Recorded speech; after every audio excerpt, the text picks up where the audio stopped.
Hello everyone, Pandey ji classes में एक बार फिर आप सबका स्वागत करता हूं। सबसे पहले सब स्टूडेंट्स को और जो मेरे साथी लोग हैं उन सबको नव वर्ष की खूब सारी शुभकामनाएं।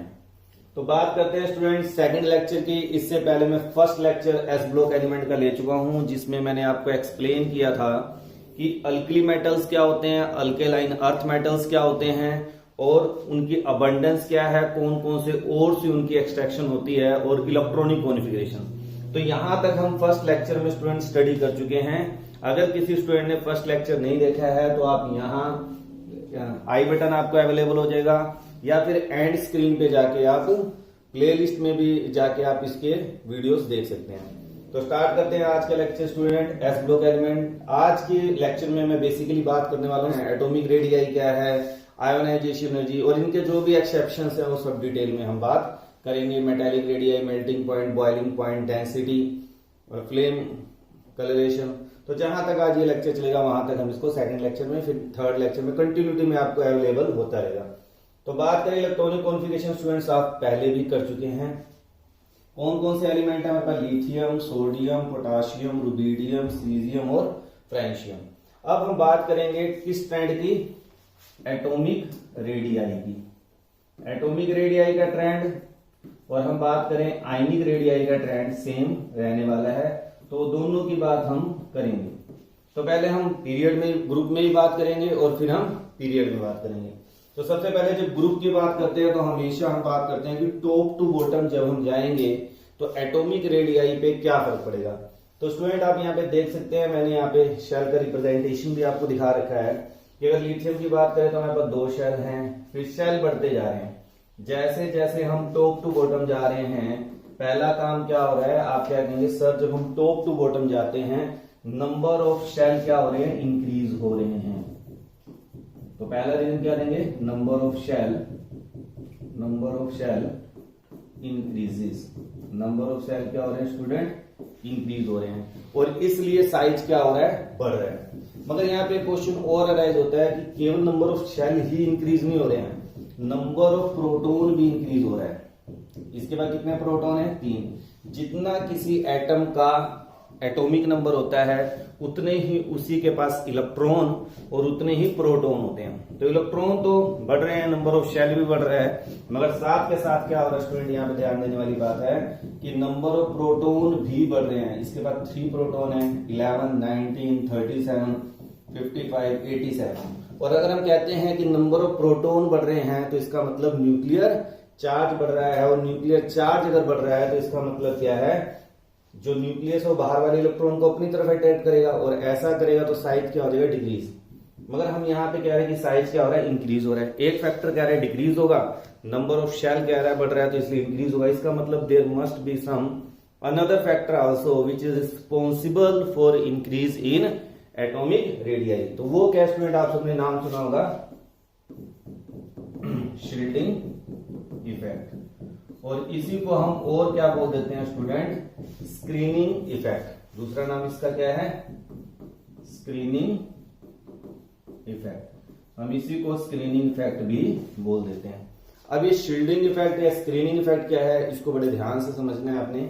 ये इफेक्ट भी समझा रहा हूं क्योंकि आगे चलिए काम आने वाला है आपको बहुत ज्यादा, तो ध्यान से समझ लेंगे शील्डिंग इफेक्ट क्या होता है, स्क्रीनिंग इफेक्ट। ध्यान से देखिए स्टूडेंट, लिथियम के केस में ये मेरा वैलेंस इलेक्ट्रॉन है, ठीक है स्टूडेंट। तो नंबर ऑफ इनर इलेक्ट्रॉन की बात करूं तो इनर इलेक्ट्रॉन कितने हैं? 2। यहां पे इनर इलेक्ट्रॉन कितने हैं? 10। यहां इनर इलेक्ट्रॉन कितने हैं? 18। यहां पे इनर इलेक्ट्रॉन कितने हैं? 36। और यहां पे इनर इलेक्ट्रॉन कितने हैं? 54। तो कहने का क्या मतलब, मैं जब टॉप टू बॉटम जा रहा हूं स्टूडेंट तो नंबर ऑफ इनर इलेक्ट्रॉन बढ़ रहे हैं। अब उससे क्या फर्क पड़ेगा? सपोज करिए कि यहाँ पे कोई इलेक्ट्रॉन नहीं है, तो न्यूक्लियस का जो फोर्स ऑफ अट्रैक्शन इस वैलेंस इलेक्ट्रॉन पे वो सारा का सारा रहेगा। इसके पास मालूम मैं करूं +11, प्लस पॉजिटिव चार्ज है न्यूक्लियस में, 11 प्रोटॉन है तो प्लस पॉजिटिव चार्ज है, तो इस इलेक्ट्रॉन को अपनी तरफ सारा खींचने काम आएगा। मगर एक्चुअल में हो क्या, मगर एक्चुअल में अगर हम स्टूडेंट ध्यान से देखें तो यहाँ पे इनर इलेक्ट्रॉन प्रेजेंट है, और जो ये इनर इलेक्ट्रॉन यहाँ पे प्रेजेंट हैं इनकी वजह से इसका सारा का सारा फोर्स ऑफ अट्रैक्शन इस पे नहीं लग पाता। जैसे मान लो मैं यहाँ पे खड़ा हूं और मैं किसी एक स्टूडेंट यहाँ पे खड़ा है, एक उसके पीछे खड़ा है, एक उसके पीछे खड़ा है, बस सबने एक दूसरे को पकड़ रखा है और मैं खींच रहा हूँ पहले वाले को, वो नहीं खींच रहे, मैं ही खींच रहा हूँ। तो मैं खींच रहा हूँ, मेरी ज्यादा फोर्स किस पे लग रही, पहले पे, दूसरे पे और कम, तीसरे पे और कम। अगर ये बीच के दो स्टूडेंट ना हो तो तीसरे पे मेरी सारी फोर्स लगे। तो यानी फोर्स ऑफ अट्रैक्शन जो है इनर इलेक्ट्रॉन की वजह से स्टूडेंट क्या हो गया, डिक्रीज कर गया। और फोर्स ऑफ अट्रैक्शन कम होने की वजह से मैं कहूंगा कि जो इलेक्ट्रॉन है वो न्यूक्लियस से क्या हो जाएगा, दूर हो जाएगा, क्योंकि शील्डिंग इफेक्ट बढ़ रहा है, स्क्रीनिंग इफेक्ट बढ़ रहा है। यानी शील्डिंग इफेक्ट और स्क्रीनिंग इफेक्ट क्या है, द रिडक्शन और decrease in effective nuclear charge of nucleus towards valence shell electron due to presence of inner electron is called shielding effect. यानी इनर इलेक्ट्रॉन की वजह से न्यूक्लियस का जो बाहर इलेक्ट्रॉन पड़ा हुआ है उसके प्रति फोर्स ऑफ अट्रैक्शन क्या हो जाता है, डिक्रीज हो जाता है, और जिसकी वजह से हम कहेंगे ये इलेक्ट्रॉन न्यूक्लियस से दूर जाएगा, तो साइज क्या होगा, बढ़ेगा।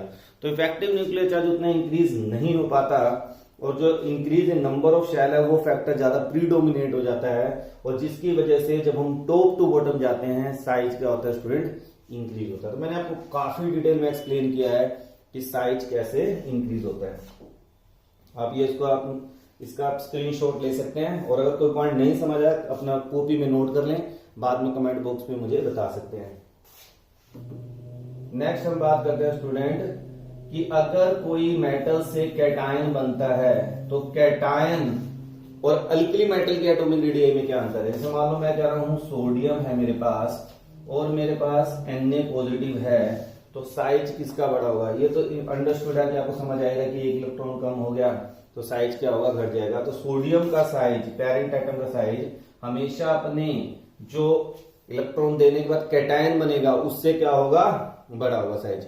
अब ये साइज डिक्रीज क्यों करता है, कई रीजन है, ध्यान से देखिए स्टूडेंट। अभी मेरा न्यूक्लियस है, अभी हमने स्ट्रक्चर बनाया था, पहले में 2 इलेक्ट्रॉन आ गया, अगले में 8 आ गया, फिर 1 इलेक्ट्रॉन है।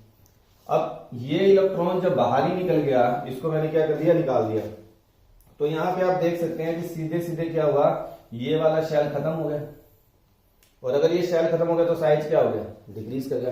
तो एक तो सिंपल सा लॉजिक लगता है कि कैटायन के केस में साइज क्यों कम होता है, अल्कली मेटल में स्पेशली, कि एक शेल ही खत्म हो जाता है, ठीक है ना। दूसरी बात, अब इसके बाद नंबर ऑफ प्रोटॉन कितने हैं, 11, अगर सोडियम की बात कर रहा हूं तो मैं, और अब इलेक्ट्रॉन एक निकाल दिया तो कितने हो गए, 10। पहले 11 इलेक्ट्रॉन 11 प्रोटॉन पे फोर्स, 11 प्रोटॉन 11 इलेक्ट्रॉन पे अट्रैक्शन कर देते। अब 11 प्रोटॉन 10 इलेक्ट्रॉन पे अट्रैक्शन करेंगे तो अट्रैक्शन क्या हो जाएगा स्टूडेंट, आपका आंसर बढ़ जाएगा, और अट्रैक्शन बढ़ गया तो साइज क्या हो जाएगा, घट जाएगा। इसीलिए कैटायन का साइज अपने पेरेंट एटम से हमेशा कम होता है। और अल्कली मेटल में एक खास चीज और भी होती है स्टूडेंट, जो साइज का डिक्रीज है वो ज्यादा होता है in comparison to parent atom, decrease काफी है। मैं आपको एक्सपेरिमेंटल डाटा दिखाता हूं जिससे कि आपको और ज्यादा क्लैरिटी हो जाएगी। तो स्टूडेंट आप देख सकते हैं कि ये मैंने आपके लिए यहाँ पे एक्सपेरिमेंटल डाटा मेंशन किया है। तो अगर आप इस डाटा को ध्यान से देखते हैं तो atomic radii top to bottom क्या हो रहा है, जैसे लिथियम से हम सीजियम पे गए तो आप देख सकते हैं कि एटॉमिक रेडियाई क्या हो रहा है, इंक्रीज हो रहा है। तो ये आपका डाटा 152 पिकोमीटर, 186, 227, तो ये क्या हो रहा है, इंक्रीज हो रहा है। मगर जो डिक्रीज है, जो मैं अभी थोड़ी देर बाद, ये सरप्राइजिंग पॉइंट है, इतना ज्यादा डिक्रीज का टाइम का होता नहीं जनरली, मगर अल्कली मेटल में ज्यादा हो जाता है क्योंकि पूरा का पूरा एक शेल क्या हो गया स्टूडेंट, कम हो गया। आप देख सकते हैं 152 से कितने पे आ गया, 76 पे आ गया। तो जो डिक्रीज है, जो चीज मैं आपको समझाना चाह रहा हूँ कि अल्कली मेटल के अंदर जो कैटायन का साइज का डिक्रीज होता है वो ज्यादा होता है इन कंपेरिजन टू अदर, क्योंकि सीधे सीधे एक शेल क्या हो जाता है, खत्म हो जाता है। नेक्स्ट स्टूडेंट हम बात करेंगे कि अगर हम लेफ्ट टू राइट जाते हैं सर तो क्या होगा, लेफ्ट टू राइट यानी पीरियड में जाएंगे तो क्या होगा। कहने का मतलब है कि अल्कली मेटल से, कहने का मेरा क्या मतलब स्टूडेंट, कि अगर मैं अल्कली मेटल से अल्केलाइन अर्थ मेटल या डी ब्लॉक या पी ब्लॉक की तरफ जाता हूं तो क्या चेंज आएगा। तो हम ध्यान से देखिए, अगर मैं यहां से, जैसे यहां से अगर मैं इधर जाऊंगा तो साइज में चेंज क्या आएगा। तो ध्यान रखना स्टूडेंट, लेफ्ट टू राइट जब हम जाते हैं तो साइज क्या करेगा, डिक्रीज कर जाएगा। क्यों कर जाएगा आप देख सकते हैं, जैसे लिथियम के पास 3 इलेक्ट्रॉन है, इसके बाद 4 इलेक्ट्रॉन है, 5, 6, 7, 8। तो जब हम इलेक्ट्रॉन की फीलिंग करते हैं तो पहले जैसे मान लो मैं कह रहा हूं कि लिथियम के पास 2 इलेक्ट्रॉन है, तो 1, 2, 3 लिथियम का ये बन गया। अब मैं कहूंगा बेरिलियम, वो भी इसमें आएगा, बोरोन इसमें आएगा, यानी सेकंड शेल में इलेक्ट्रॉन जा रहा है, तो नया शेल नहीं बनता, तो शेल तो नहीं बन रहा मगर electron enter to the same shell. मगर साथ के साथ अगर हम देखें तो नंबर ऑफ प्रोटॉन क्या हो रहे हैं स्टूडेंट, नंबर ऑफ प्रोटॉन की बात करें तो नंबर ऑफ प्रोटॉन क्या हो रहे हैं, चेंज हो रहे हैं, नंबर ऑफ प्रोटॉन बढ़ रहे हैं। नंबर ऑफ प्रोटॉन बढ़ेगा तो न्यूक्लियर चार्ज बढ़ेगा, न्यूक्लियर चार्ज बढ़ेगा तो फोर्स ऑफ अट्रैक्शन बढ़ेगा, फोर्स ऑफ अट्रैक्शन बढ़ेगा तो साइज क्या हो जाएगा, डिक्रीज कर जाएगा। इसलिए आप कहेंगे कि जब हम लेफ्ट टू राइट जाएंगे साइज में क्या आ जाएगा, डिक्रीज आ जाएगा।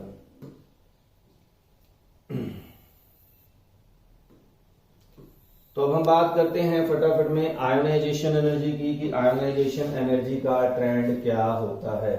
अब हम बात करते हैं स्टूडेंट आयोनाइजेशन एनर्जी की, कि आयोनाइजेशन एनर्जी का ट्रेंड क्या होता है। और कई बच्चों को हो सकता है कि ये क्लियर ना हो कि आयोनाइजेशन एनर्जी क्या है, उसको भी मैं आपको एक्सप्लेन कर देता हूं। तो सबसे पहला क्वेश्चन, ट्रेंड करने से पहले हमें पता होना चाहिए आयोनाइजेशन एनर्जी होती क्या है। तो स्टूडेंट आयोनाइजेशन एनर्जी क्या होती है, जैसे अगर आप यहाँ पे ध्यान से देखें तो ये जो इलेक्ट्रॉन है, लास्ट वाला वैलेंस शेल इलेक्ट्रॉन, इसको हमने बाहर इजेक्ट करना है, क्या करना है, बाहर निकाल देना है, ठीक है ना। तो इस इलेक्ट्रॉन को एटम में से बाहर निकालने के लिए जो मुझे एनर्जी देनी पड़ती है उसी को हम आयोनाइजेशन एनर्जी बोलते हैं।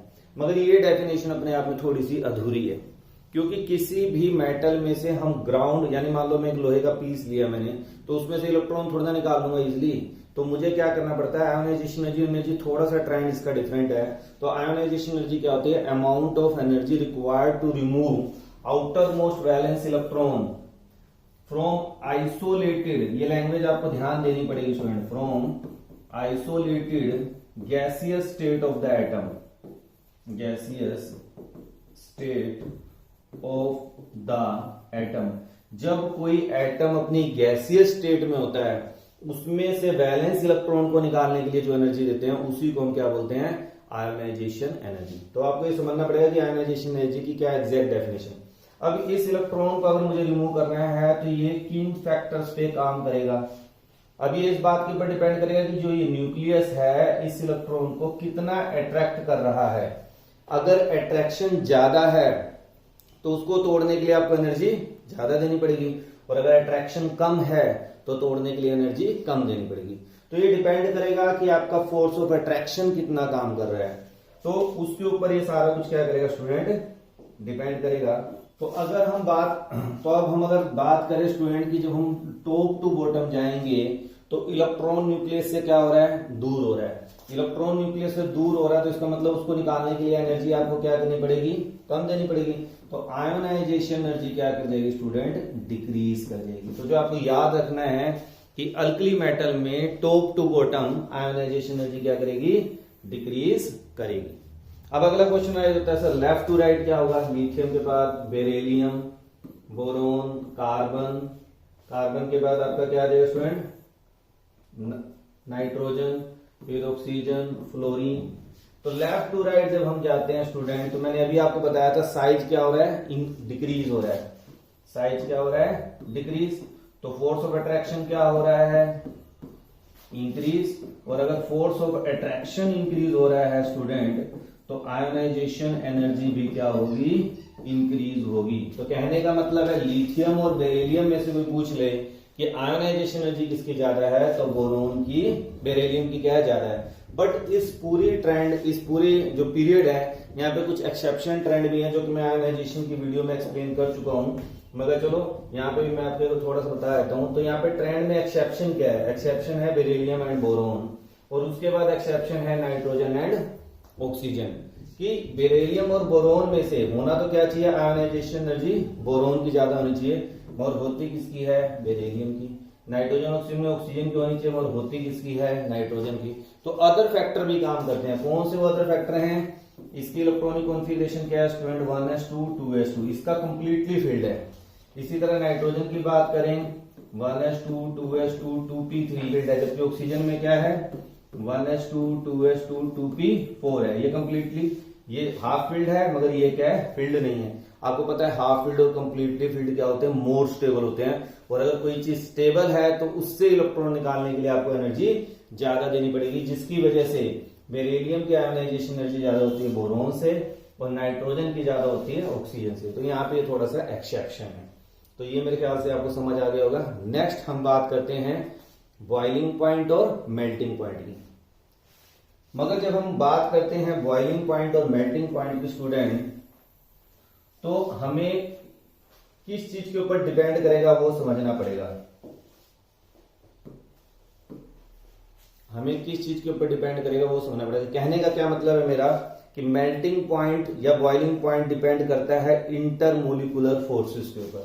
इसके ऊपर डिपेंड करता है इंटरमोलिकुलर फोर्सेस।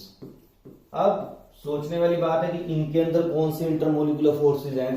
तो आप सबने नाम सुना होगा स्टूडेंट, मेटेलिक बॉन्डिंग। इसका नाम सुना होगा मेटेलिक बॉन्डिंग का, कि मेटेलिक बॉन्डिंग। अब नया क्वेश्चन है जो है, सर सबसे पहले ये बताइए कि मेटेलिक बॉन्डिंग क्या होती है, फिर हम आगे की बात करेंगे। सही है, सबसे पहले मेटेलिक बॉन्डिंग को समझ लेते हैं। तो मेटेलिक बॉन्डिंग को स्टूडेंट समझने के लिए हमें एक थ्योरी का इस्तेमाल करना पड़ता है, जिसे हम बोलते हैं इलेक्ट्रॉन सी मॉडल थ्योरी। कौन सी थ्योरी है? इलेक्ट्रॉन सी मॉडल थ्योरी। अब अपने आप को नाम से एक्सप्लेन करा, सी समुंदर। अब ये नाम क्यों दिया गया? वो कहता है कि मान लो एक समुंदर है, समुंदर के अंदर आपको पता है नीचे पत्थर पड़े होते हैं और उसमें फिशेस क्या हो रही हैं, घूम रही हैं। मछलियां क्या हो रही हैं, घूम रही होती हैं उसमें फिश। तो वो कहता है जो फिश हैं they are just like a electron, और जो उसमें स्टोन्स हैं, पत्थर पड़े हुए हैं, उनको हम क्या बोलते हैं, कर्नल्स। तो इसी तरह जब हम कोई एक मैंने आयरन का पीस लिया तो उसमें आयरन के बहुत सारे नंबर ऑफ एटम हैं और हर एक एटम के पास न्यूक्लियस है और उसके इलेक्ट्रॉन क्या कर रहे हैं, उसके चारों तरफ घूम रहे हैं। तो अगर एक मान लो छोटा सा कोई पीस है तो इसमें बहुत सारे न्यूक्लियस होंगे स्टूडेंट, ठीक है। ये इसके क्या हो गए, न्यूक्लियस हो गए। और मगर इनकी पोजीशन वो क्या कहते हैं, फिक्स है, लाइक ए स्टोन। तो इनको बोल देता है कर्नल्स। जो पॉजिटिवली चार्ज पार्टिकल होते हैं जिनकी पोजीशन फिक्स होती है उन्हें हम क्या बोलते हैं, कर्नल्स, पॉजिटिवली चार्ज पार्टिकल को। ठीक है स्टूडेंट। अब बात करते हैं सर फिश की इलेक्ट्रॉन। तो इनमें क्या आ गए, ये क्या है, इलेक्ट्रॉन है। अब electron just like a fish, ये किस तरह से काम कर रही हैं, ये फिश की तरह काम कर रही हैं। फिश क्या करती रहती है, मूवमेंट करती रहती हैं। That's why they are called mobile electron. इसलिए हम इनको क्या बोलते हैं स्टूडेंट, मोबाइल इलेक्ट्रॉन बोलते हैं। क्या बोलते हैं, मोबाइल इलेक्ट्रॉन। अब ध्यान से सुनना और इस डेफिनेशन को लिख भी लेंगे आप कॉपी, अगर आप साथ लेके बैठे हैं, नहीं तो इसको ध्यान से सुन लेंगे तभी याद हो जाएगा। अब कोई पूछे मेटेलिक बॉन्डिंग क्या है, the force of interaction, the force of interaction between colonel's and mobile electron is called metallic bonding. बिल्कुल सिंपल सी डेफिनेशन आपने याद की, the force of attraction between colonel's and mobile electron is called metallic bonding. अब नया question आएगा, sir metallic bonding depend किस पे करेगी? मेटेलिक बॉन्डिंग डिपेंड करती है नंबर ऑफ इलेक्ट्रॉन के ऊपर। तो बिल्कुल सिंपल सा रूल आपको अपने दिमाग में ऐड कर लेना है, क्या, higher is the number of unpaired electron, higher is metallic bonding. उतनी ज्यादा क्या होगी, मेटेलिक बॉन्डिंग स्ट्रॉन्ग होगी। तो ये मेरे ख्याल से आपको समझ आ गया कि मेटेलिक बॉन्डिंग क्या है। इसका स्टूडेंट आप एक स्क्रीनशॉट ले लें, क्योंकि मैं इसको रब करूंगा, फिर हम आगे बात करेंगे।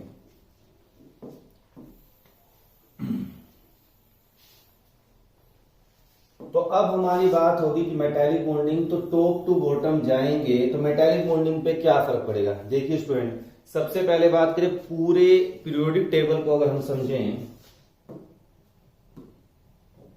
अगर हम इस पूरे पीरियोडिक टेबल को देखें तो हमारा जो अल्कली मेटल है वो सबसे कहां पड़ा हुआ है, लेफ्ट में पड़ा हुआ है। इधर से इधर जा रहे हैं, साइज क्या हो रहा है, घट रहा है, ठीक है ना। टॉप टू बॉटम जा रहे हैं, बढ़ रहे हैं। तो ये जो है एक तरह से इसका साइज क्या होता है, बड़ा होता है। तो जिसकी वजह से, और इसके पास वैलेंस शेल में कितने इलेक्ट्रॉन है, केवल एक, अगले के पास 2 है, उससे अगले में 3 4 इस तरह बढ़ते जाएंगे। तो इसके पास जो वैलेंस शेल में इलेक्ट्रॉन है केवल एक है। तो एक इलेक्ट्रॉन होने की वजह से नंबर ऑफ अनपेयर्ड इलेक्ट्रॉन कम है, तो मेटेलिक बॉन्डिंग क्या होगी, वीक। तो मेटेलिक बॉन्डिंग वीक होने की वजह से ये जो अल्कली मेटल्स हैं इनमें मेटेलिक बॉन्डिंग वीक होने की वजह से ये क्या होते हैं, सॉफ्ट होते हैं। आपको पता है दे आर सॉफ्ट। सोडियम को हम चाकू से काट सकते हैं, पोटाशियम को काट सकते हैं। तो ये इतने सॉफ्ट होते हैं कि इवन नाइफ से क्या होता है, कट हो जाता है इनके अंदर। तो क्यों होता है, due to weak metallic bonding. तो इनके अंदर क्या है, वीक मेटेलिक बॉन्डिंग है, जिसकी वजह से ये क्या होते हैं, सॉफ्ट होते हैं। तो मेटेलिक बॉन्डिंग इनमें क्या होता है, तो हम कहेंगे भाई मेटेलिक बॉन्डिंग क्या हो रही है स्टूडेंट, हम कहेंगे कि मेटेलिक बॉन्डिंग, अब एक ही इलेक्ट्रॉन है, पहली बात तो 1 इलेक्ट्रॉन की वजह से मेटेलिक बॉन्डिंग कम है, फिर टॉप टू बॉटम जा रहे हैं, साइज बढ़ रहा है, साइज बढ़ने से वो इलेक्ट्रॉन न्यूक्लियस से दूर जा रहा है, तो फोर्स ऑफ इंटरेक्शन कम हो जाएगी, मेटेलिक बॉन्डिंग डिक्रीज करती है, और जिसकी वजह से इसकी सॉफ्टनेस की बात करें वो इंक्रीज करती है। टॉप टू बॉटम सॉफ्टनेस बढ़ेगी, अगर मैं सॉफ्टनेस की बात करूं, मेटेलिक बॉन्डिंग डिक्रीज हो रही है, ठीक है ना। तो इसीलिए जो पोटाशियम है, सोडियम, रुबिडियम है, सीजियम, सोडियम है, इनको हम नाइफ से क्या है, कट कर देते हैं, they are soft in nature, ये सॉफ्ट होते हैं मेटल। अगर कुछ इनमें हार्ड कौन है, तो लिथियम हार्ड है in comparison to sodium, not with the iron. Iron में मेटेलिक बॉन्डिंग बहुत ज्यादा है, तो वो ज्यादा हार्ड है लिथियम से। तो इस तरह से हम समझ सकते हैं कि मेटेलिक बॉन्डिंग से क्या फर्क पड़ता है।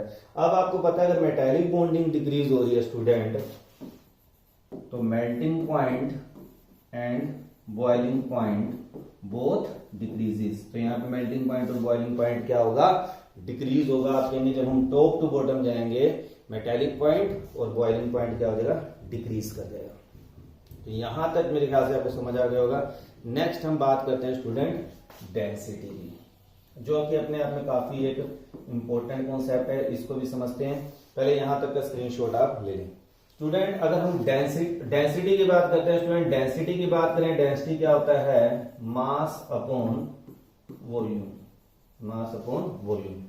तो अगर हम बात करें स्टूडेंट, साइज क्या हो रहा है, top to bottom size increase कर रहा है, और मोलिकुलर मास एटॉमिक मास की अगर हम बात करें, तो एटॉमिक मास भी क्या हो रहा है, एटॉमिक मास क्या हो रहा है, इंक्रीज कर रहा है, एटॉमिक मास ही बढ़ रहा है। अगर मास ज्यादा है तो डेंसिटी ज्यादा होगी, अगर साइज बढ़ रहा है, वॉल्यूम ज्यादा है, तो डेंसिटी कम हो जाएगी। मगर वो क्या कहता है कि जो इंक्रीज इन मास है, जब हम इसको एक्सपेरिमेंटल स्टडी करते हैं student, the increase in mass is more than increase in size, therefore density increases. Density क्या करती है, इंक्रीज करती है। तो top to bottom general trend की बात करें तो डेंसिटी क्या करेगी स्टूडेंट, इंक्रीज करेगी।